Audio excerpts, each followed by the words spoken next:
17/4/2023 सोमवार को हम लोग इससे विगत 20-25 दिन पहले 15 दिन का अल्टीमेटम लेकर अनुमंडल पदाधिकारी से हम लोग प्रदूषण के संबंध में अपने बात को रखा था और अपना आवेदन दिया था एक समय सारणी के अनुसार कि 15 दिन बाद अगर कोई ठोस कार्रवाई नहीं होती है तो हम लोगों ने आंदोलन का चेतावनी दिया। विगत हमको लगता है कि 2015 में हम पीआईएल किए थे, इसका 2018 में जवाब आया था। चीफ जस्टिस वीरेंद्र सिंह की तरफ से ये जजमेंट आया था कि किसी भी घनी आबादी और फॉरेस्ट को ध्यान में रखते हुए संबंधित प्लांट को यहाँ से ट्रांसफ़र किया जाए। उसके बाद अभी कुछ दिन पहले और कुछ साथियों ने कंपनी के नाम से पीआईएल दर्ज किया था, उसका भी रिजल्ट आया है। ये उच्च न्यायालय का बार बार निर्देश के बावजूद भी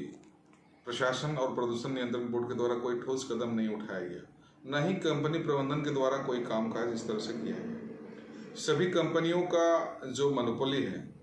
ये प्रदूषण के साथ साथ यहाँ के लोकल मजदूरों का दोहन करना, यहाँ के स्थानीय लोगों को सिर्फ मजदूर के नाम से मजदूरी भी सही से नहीं मिल पाता है, शोषण करने के सिवाय और कुछ नहीं होता है। एक तो प्रदूषण से लोग यहाँ पे टीबी का मरीज,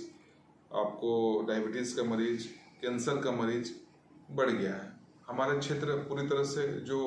कृषि आधारित क्षेत्र है, उस कृषि आधारित क्षेत्र में अभी खेती में आपको कहीं आपको दलहन का फसल नहीं मिलेगा, ना गेहूं का फसल मिलेगा, ना लाह का खेती मिलेगा, सब समाप्त हो गया है। लेकिन आज का डेट में जिस परिस्थिति से हम लोग गुजर रहे हैं, उद्योग में भी जाएंगे, अगर किसी भी प्रतिष्ठान में आप जाते हैं तो सभी प्रतिष्ठान में आपको लगेगा लगभग कि वहाँ पे 90% लोग बाहर के कामगार होंगे। यहाँ पे 10-15%, 20% अगर होंगे तो होंगे, नहीं तो अच्छे पद पर अगर कहीं देखेंगे तो यहाँ पर टेक्निकल लोग रहते हुए भी यहाँ के लोग बाहर रोजगार के लिए भाग रहे हैं और यहाँ पर किसी बाहरी मजदूरों के द्वारा काम किया जा रहा है। यहाँ पे सिर्फ शोषण के सिवाय और कुछ नहीं हो रहा। CSR के नाम से, जन कल्याण के नाम से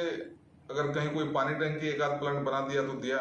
कहीं एम्बुलेंस नहीं मिलेगा, कहीं शिक्षा की व्यवस्था नहीं मिलेगा, कहीं मेडिकल की व्यवस्था नहीं होगी। कहीं भी आप देख लीजिए कि परिस्थितियाँ, मतलब वो CSR के नाम से कहीं भी कोई भी प्रतिष्ठान कोई काम नहीं करता है, सिर्फ वाहवाही लुटता है और अपना रिकॉर्ड मेंटेन करता है।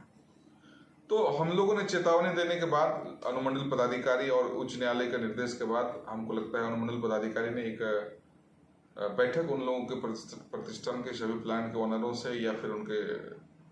प्रतिष्ठान के किसी भी प्रतिनिधि द्वारा बैठक किया गया था, जिसमें लोग 2 महीने का समय लिया है।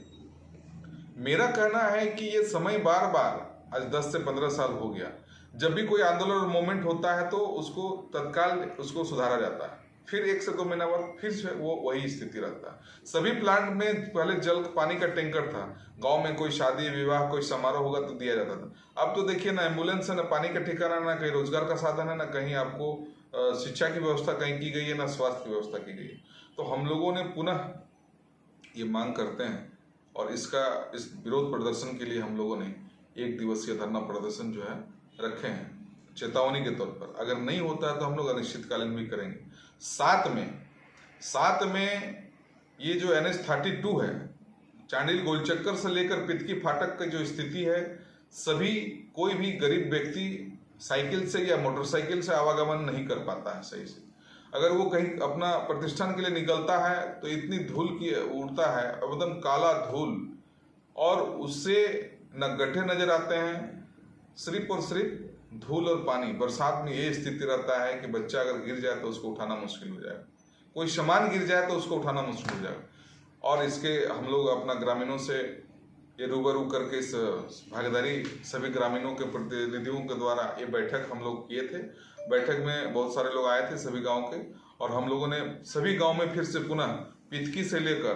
पितकी के आसपास जितने भी रेलवे साइडिंग के आसपास जितने ग्रामीण हैं, उनके साथ साथ जितने स्पंज आयरन प्लांट के इर्द गिर्द जितने लोग प्रभावित गांव हैं, उन सभी गांवों में प्रचार प्रसार और अभियान चला रहे हैं कि सभी लोग इस आंदोलन में सहभागिता बने